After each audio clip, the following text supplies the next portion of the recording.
ओम नमः शिवाय। ओम नमः शिवाय।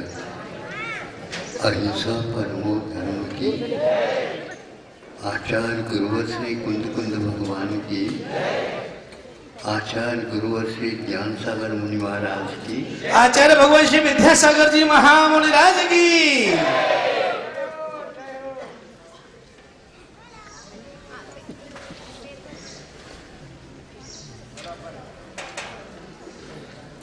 आप लोगों को ज्ञात है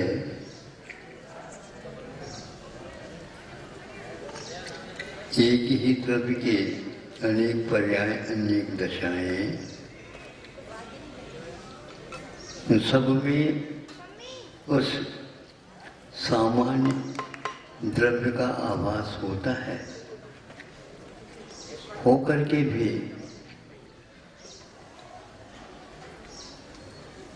अभ्यस्त जिसके साथ हमारा जीवन का होता है अभ्यास, तो वह लक्षण उस समय भूल जाता है जो उसका सही स्वरूप है। ऐसा क्यों होता है? ये एक अनंतकालीन संस्कार होने के कारण उसी ओर वह चला जाता है।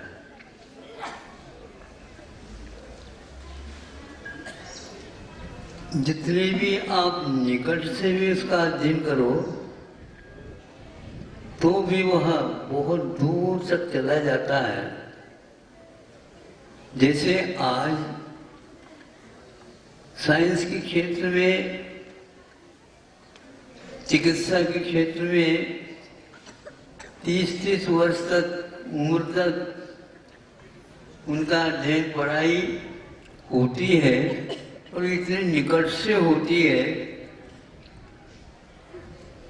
कि वह कहीं भी चले जाए तो कुछ भी विषय हो उसके साथ तो उनका घनिष्ठ संबंध बना रहता है। और जिसके बारे में हम बार बार कहने के उपरांत जीवन का वहां से हटता नहीं। ये भी है कि इसमें इतनी संख्या में इनका परिणमन हो रहा या हुआ, आगे भी होगा, कि जानते हैं। भिन्न भिन्न वस्तुओं का गिन गिन प्रभाव अपने जीव के ऊपर कैसा पड़ता। डॉक्टरों को कभी भी विश्वास दिलाने की कोई आवश्यकता नहीं है, वो इतने उसमें अध्ययनशील हुए हैं, रात दिन वही काम करते रहते हैं।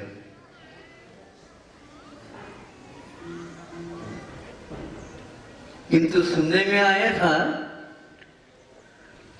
कितनी भी उपाधियां पूरी प्राप्त करने के उपरांत भी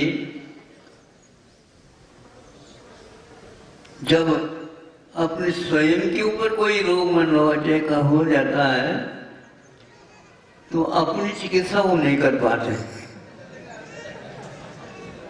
है। हाँ,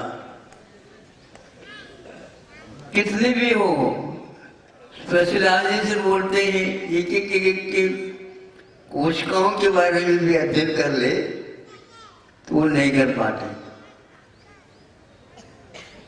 इतना ही नहीं, अपनी चिकित्सा नहीं, अपने परिवार की भी चिकित्सा वो नहीं कर पाते। ऐसे व्यक्तियों से दूर रहना चाहिए। कल्याण की बात आई तो किसने हम करवाएंगे। ऐसे क्यों होता है? भिन्न भिन्न वस्तुओं का प्रभाव हमारे ऊपर, उपयोग के ऊपर भिन्न भिन्न तरीके से होते रहते हैं। अध्ययन करना अलग वस्तु और उससे भिन्नत्व के साथ संवेदन करना अलग होता है। जिसके साथ आपका भिन्नत्व रहता है, भले एक साथ रह रहे हैं, संवेदन नहीं होगा आपको। आपका व्यक्ति कोसों दूर है, 7 समुद्र पार कर गया है, और सुनने में आता है, सुन रहे हैं आप? हाँ। वहां पर पूछा जा रहा है, हाँ हाँ बोल रहे हैं, तो वह एक वियोग की बात कर देता है। इतनी दूरी है, किंतु उसी समय आंखों में पानी आ जाता है।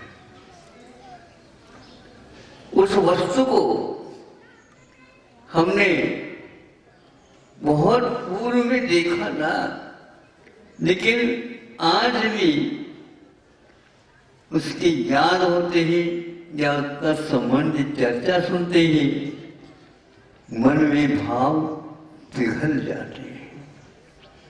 इसको बोलते हैं वस्तु का संबंध। वस्तु भिन्न भिन्न होते हुए भी उसके संबंध होने के उपरांत तादात्म्य जैसा ही अनुभव होता, बल्कि तादात्म्य से बाबा है, वो बड़ा है। आत्मा के साथ गुणों का संबंध है, उपयोग इत्यादि का, लेकिन उपयोग हमेशा हमेशा देह का ही होता रहता है। मैं चल रहा हूँ, मैं बैठ रहा हूँ, मैं बोल रहा हूँ, मैं देख रहा हूँ, मैं खा रहा हूँ, मैं पी रहा हूँ, मैं सो रहा हूँ, मैं वो कर रहा हूँ, ये कर रहा हूँ। ये मेरा हाथ दुखता है, ये मेरा पैर दुखता है, मैं दुखता हूँ, ऐसा कोई नहीं करता।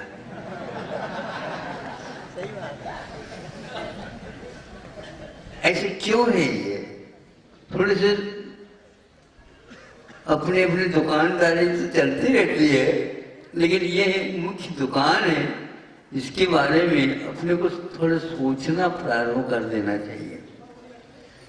एक बार सोच प्रारंभ हो जाएगा तो आपको लगेगा फिर छोड़ना कोई वस्तु है ही नहीं। त्याग करने के लिए हमें ज्यादा आपसे प्रेरित करने की कोई आवश्यकता नहीं है। समझ में आ जाए और थोड़े से प्रयोग करना प्रारंभ कर ले, काम होता चला जाएगा। जिस दिशा में हमारा उपयोग, हमारी जो लगाव, रुझान होता रहता है, उसको थोड़ा सा घनिष्ठ बनाया जा सकता है।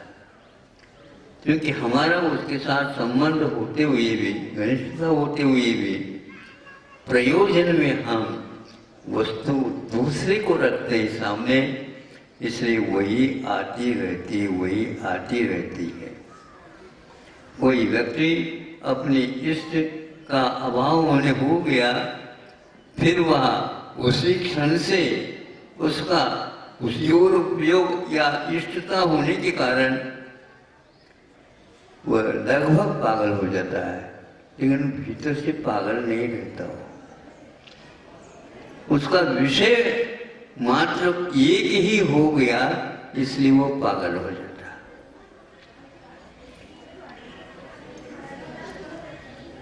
अब सुनते हैं, बोलते हैं, कविता का रूप नहीं आता। और जब एक को ही तो बार बार बोलते हैं तो उसी में हो जाते हैं, बाहर सारा सारा छटता चला जाता है।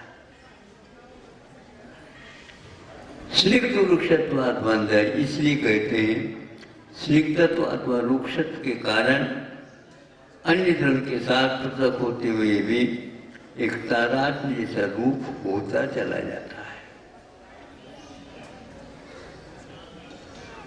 लोहा है, लोहा का स्वभाव है, वह अन्य वस्तुओं से बहुत जल्दी प्रभावित होकर के उसको अपनाता चला जाता है, उसका हो जाता है अथवा उसको अपना कर देता है। सोना भी वहीं पर है, लेकिन सोना कभी भी उस रूप नहीं होता, उसको अपने अपनाता भी नहीं और स्वयं उसका नहीं होता, रहता उसी में, लेकिन वह कभी भी अपना रंग और अपना स्वभाव नहीं छोड़ता। अनंत काल हो गए, आत्मा का इसके साथ संपर्क हो गया, होने के उपरांत भी वह उसका होता हुआ जैसा लगता है, लेकिन वह होता नहीं। या यहीं पर पड़ा रहेगा, आपकी यात्रा पूर्ण होगी, सब लोग अर्थी पर उठा करके चले जाते हैं, इसकी प्रांत में फलान चंद गया, ऐसा कहते हैं। अरे यहाँ तो है ना, है तो, लेकिन यह भिन्न था और वह भिन्नता नामकरण उसका हुआ, इसका नहीं हुआ। नाम किसका था? इसका नहीं। ये पड़ा रह गया शरीर, इसकी पहचान हम उस नाम से करते थे। नाम के साथ उसका घनत्व और ज्यादा है। एक बार अपने नाम से जुड़ जाओ। आपको कौन सा नाम है बताओ? बहुत सारे ढेर ऊपर ऊपर दिए हुए नाम तो याद रखते हैं आप तो, किंतु आत्मा का कौन सा नाम है? जो आपका नाम है वही मेरा भी नाम है।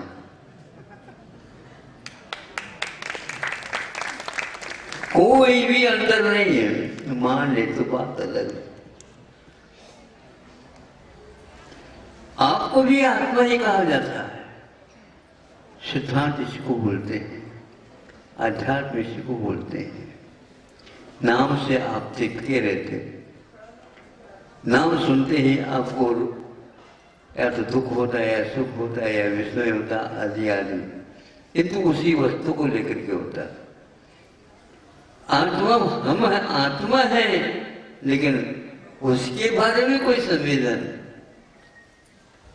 करना भी चाहे तो नहीं हो पाता। श्रद्धा के माध्यम से जो कुछ भी हम स्वीकार कर लेते हैं, बात अलग है। हमारे कोई विशेष विद्यालय, विश्वविद्यालय, महाविद्यालय और कोई स्थान विशेष जो हमारे लिए कुछ उसके बारे में बताया है, लेकिन जहाँ पर आप बैठते हैं, आंखें बंद कर दो और सारे इंद्रियों को भी एक प्रकार से विश्रांत कर दो, तो भी संवेदन तो आपका भीतर का बना ही रहता है। शरीर छिन्न भिन्न भी हो जाता है तो भी नाड़ी का फड़कन भीतर से संबंध होने के कारण वो चलता रहता है। आपको संवेदन होता है, डॉक्टर वैद्यों को एक प्रकार से नाड़ी का बोध होता है। और नाड़ी बहुत और भीतर चले जाता है, उसके माध्यम से भी वह ये व्यक्ति विद्वान है क्या नहीं ये बता देता है। नहीं है तो उसी समय घोषणा कर देता, तुम क्यों बेकार कार्य कर रहे हो, बैठ। वो तो चले गए। कौन चले गए? डॉक्टर लोग भी मानते हैं चले गए। घनिष्ठ संबंध इसके साथ था, अब घनिष्ठ संबंध छूट गया क्योंकि वह चला गया, लेकिन यह पड़ा रह गया। वह चला गया, उसके साथ आप क्यों नहीं गए? हाँ, कैसे है आपकी दोस्ती? हाँ, दोस्त किसको बोलते हैं? दोस्त का अर्थ होता है, हमने एक बार व्याख्या की थी, दो का अस्त हो जाना।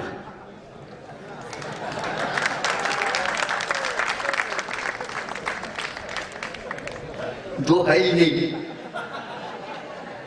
एक रह जाना, इसका नाम दोस्ती है। कैसे दोस्ती है हम दोनों की? इसलिए हम किसी से दोस्ती नहीं करते।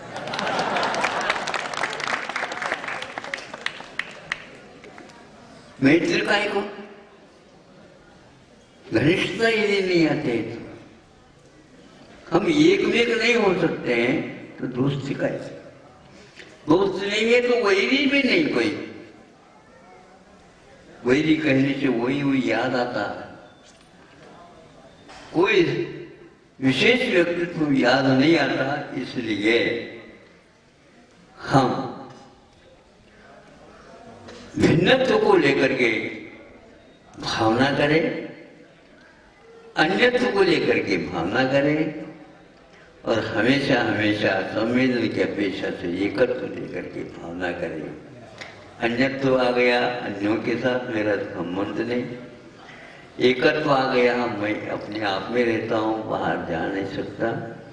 इस प्रकार आप जहाँ बैठना चाहे, जहाँ याद करना चाहे वहीं पर याद कर लो, आपको अपना तो अवश्य ही मिलेगा।